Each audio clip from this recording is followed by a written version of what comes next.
महत्त्वाची बातमी, भाजप खासदार अनिल बोंडेंच्या सुरक्षेमध्ये वाढ करण्यात आली आहे। अमरावती पोलिसांचं पथक बोंडेंच्या ताफ्यामध्ये तैनात करण्यात आलंय।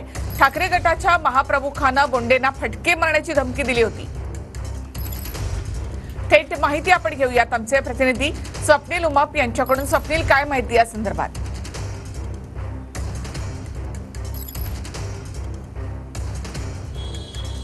नक्कीच निखिला, आपल्याला माहित आहे आरक्षणाच्या वक्तव्यावर जे आहे ते अनिल बोंडे यांनी राहुल गांधींवर आक्षेपार्ह भाषेमध्ये टीका केली होती। त्यानंतर काँग्रेस आक्रमक झाली होती। त्यानंतर अनिल बोंडेंनी जर आपण पाहिलं तर आदित्य ठाकरे यांच्यावर टीका केली होती। त्यानंतर ठाकरे गटाच्या महानगर प्रमुखाने अनिल बोंडे यांना फटके मारण्याची जी आहे ती धमकी दिली होती। त्यानंतर आता कायदा व सुव्यवस्था खराब होऊ नये किंवा अनिल बोंडेवर कुठलाही हल्ला होऊ नये यासाठी पोलीस बंदोबस्त जो आहे तो वाढवण्यात आलेला आहे। अनिल बोंडेंची सुरक्षा आपण या ठिकाणी बघू शकतो।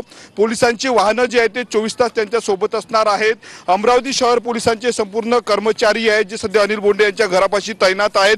ज्या ज्या ठिकाणी अनिल बोंडे जातील त्यांच्या सोबत हा संपूर्ण ताफा असणार आहे। इस्कॉटची गाडी जी आहे मोठ्या प्रमाणावर जे आहे तो पोलिसांचा बंदोबस्त ताफा जो आहे तो अनिल बोंडे यांच्या सोबत असणार आहे। दुसरीकडे जर आपण पाहिलं तर आधीच यापूर्वी अमरावती जिल्ह्यामध्ये आमदार बच्चू कडू असेल, आमदार रवी राणा असेल, माजी खासदार नवनीत राणा आहेत, सोबतच प्रहारचे आमदार राजकुमार पटेल यांना पोलीस सुरक्षा आहे। त्यानंतर आता पुन्हा एका नेत्याच्या पोलीस सुरक्षेमध्ये जे आहे ते भर पडलेले आपण याच ठिकाणी आहेत।